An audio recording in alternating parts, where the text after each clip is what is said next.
When I first started woodworking as a business, my best-selling items were different than they are today, obviously. It's been quite a few years. But one that has held up over the years as being a popular item, good seller, is the personalized name trim. Now, the full-size plan here gives you the dimensions you need. There's nothing really complicated about this. So you don't need patterns to trace on the wood, you just need the dimensions. So I got some 4/4 poplar out of my stock rack, and I've got two pieces now that I've ripped to 2 1/4 wide, and I'm going to start making the engines, and then I'll make some cabooses. And I've got enough letter cars right now, so I don't need to make them. The only thing I'm going to be making in this batch are engines and cabooses. So I got them at 2 1/4 wide, and you can see what the engine looks like. The plan for the engine is 2 1/4 wide. There are 6 wheels on it. There is an angled cut on the front representing the cow catcher, I guess, on the old-fashioned steam locomotives, and it gives you dimensions for where the wheels are going to be placed later. And these are going to be 4.5 inches long. So what I'm going to do is I'm going to set my miter saw to make those 60-degree cuts. Now, you can't set a miter saw for 60, but you can set it for 30. And so 30 and 60 makes 90. What I found on these is I'll set the fence for 30, make that cut, go to the other end of the board and make that cut. And then I'll cut them to length. I'll set up a stop block and cut them to length on the table saw. I've got 2 ends mitered on this and 2 ends mitered on another board. I set up a stop block on my fence.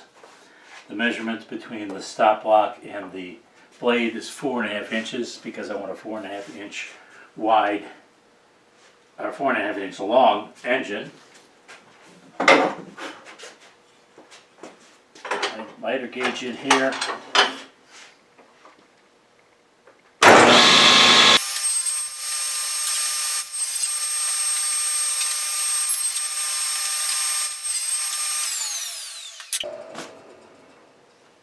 Alright, wherever your saw stops, pull those out of the way. I got 4 and make a dozen.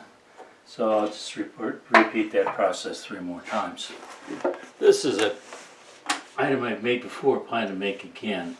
And when I do something like this, I make, when it's a simple item, simple shape, I make a pattern out of either masonite or plywood. That's what I did here. The stock you need for this is going to be 1.5 inches thick, and I forget the other dimension, but anyway, it's in the plans. Alright, 3, 4, 5, 6, 7, 8, 9, 10, 11, 12. Alright, I needed 12 and I got my 12.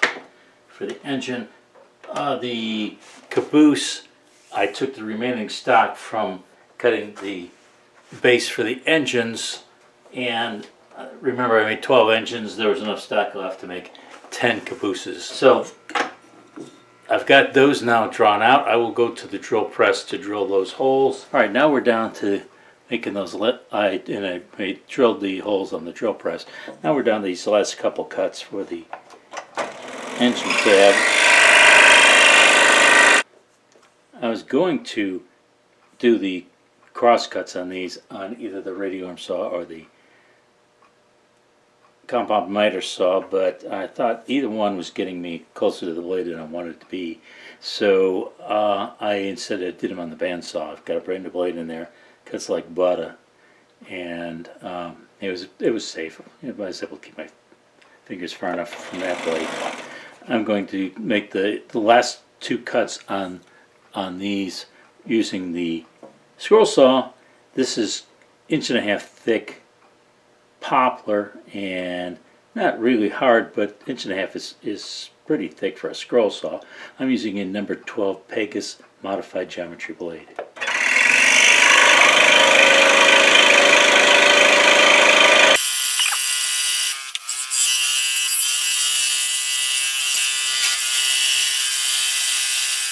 The engine and caboose both need wheels, and the plans give you the dimensions for where to place them. What I did, since I make these over and over again, is I made a little template for the engine and another one for the caboose, and then I just lay it alongside like that, draw where the holes are supposed to be. It's a whole lot faster than measuring every one of them.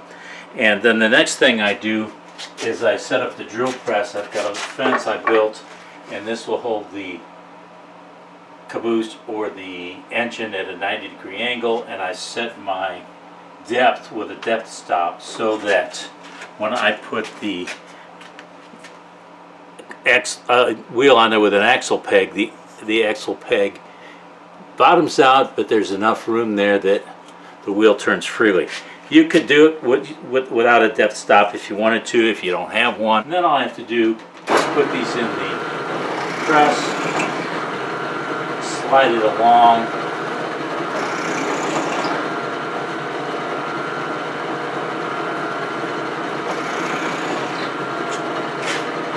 and I got 3 perfectly spaced holes on each side for the engine and 2 on each side for the caboose. This is an old-fashioned steam locomotive, and so it has a chimney on top, and there's also a another, I don't know, it's probably the whistle, I think, and the light on the front, which is a mushroom plug. Now the mushroom plug is, it needs a 3/8 hole, and you can, I guess you could eyeball it, but I got a center finder. And also on this boiler, you want a flat. Took it to the disc sander, flatten one end a little bit. That's going to sit flat then against this. Makes it a whole lot easier to attach, obviously. And the headlight will go there, the smokestack will go there, and the other part will go there. I'm going to measure for those, and then go back to the drill press again. Okay, I've got everything made for the engine, and we'll do a little assembly here. This is what the front looks like. There's the light on the front, the smokestack here, this extra peg, I don't know, it's supposed to be a whistle or a steam release valve or something, I don't know. Remember, we got this flat on the bottom, so we'll put some glue on that. This is white glue. I just spread it with my fingers.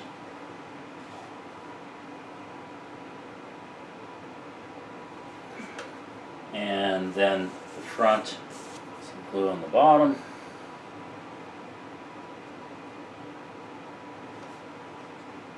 There you go, that's the engine. We'll put the wheels on a little later, and then we'll put the magnet on the back that allows it to couple to the other cars.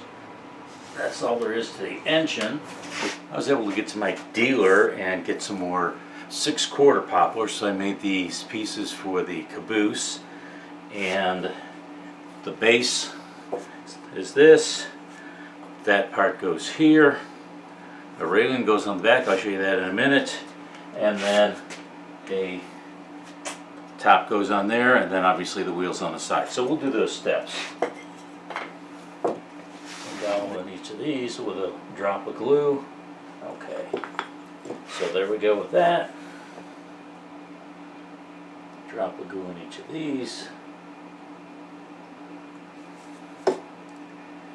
Yeah, I think you can see easier to line these up than the other way around.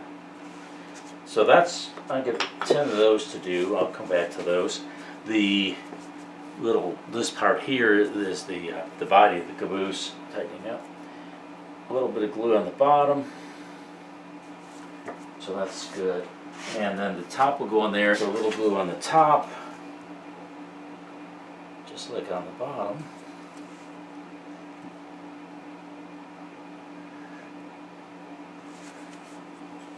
And there you go. 10 of those to do. I'll do all those and then we'll come back for the next step. I make these trains all the time. I make other items that use pegs and wheels, and so I keep them in these little storage bins. The pegs and the axles came from Cherry Tree Toys.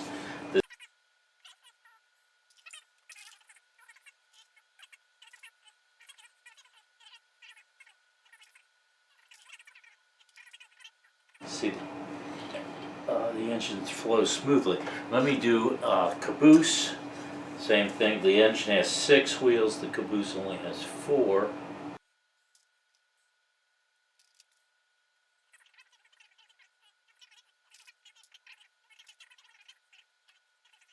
All right, that flows. That rolls nicely. Let me do all of them, then I'll come back for the final assembly step for the engines and cabooses. Alright, we're to the final step of the engine and caboose construction. The engine, caboose, and cars all have magnets. The engine just on the back, the caboose just on the front, the cars on either side, and that's how the cars are moved along. So, just take one of these magnets and a little round head nail. These are all available at Cherry Tree. I think the easiest sometimes is I make myself a little spot here on the edge of the counter. Move this to the edge of the counter and open the vise just a little bit, and that'll give me, I can rest the front of the engine, and it sits on a hard spot that way. Now, the way I work the trains is the engine has the magnet on the back, the caboose on the front. But if you'll remember your basic science, magnets have a north and a south pole, so I want to make sure that the magnet on the back of the engine is opposite polarity to the one on the caboose. So those will stick together like that. And what happens, and every car in between has a magnet on each side, and they're opposite polarities. You don't know which is which until you put them together. So what I do is I'll put a whole string of these magnets out on the counter, and I'll take the engine from one side and the caboose from the other side. That way I know every one of them is opposite polarity. Alright, so that's it. That's the process for finishing the train engines and the cabooses. Alright, engines are done, cabooses are done. I didn't make any cars this time because I had enough in stock yet. I didn't make any others because I'm pretty well set on them. I didn't glue these in, I'm just showing this. I just put them on here to show what that looks like when you put them together.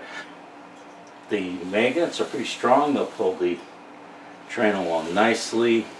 It's a good item, fun to make, and let me know what you think. Something you would like to make yourself? Something you think would make a good gift item? Did I give you everything you need to see in the video? Give me a thumbs up. Comments please if you have any, and don't forget to subscribe to see future projects.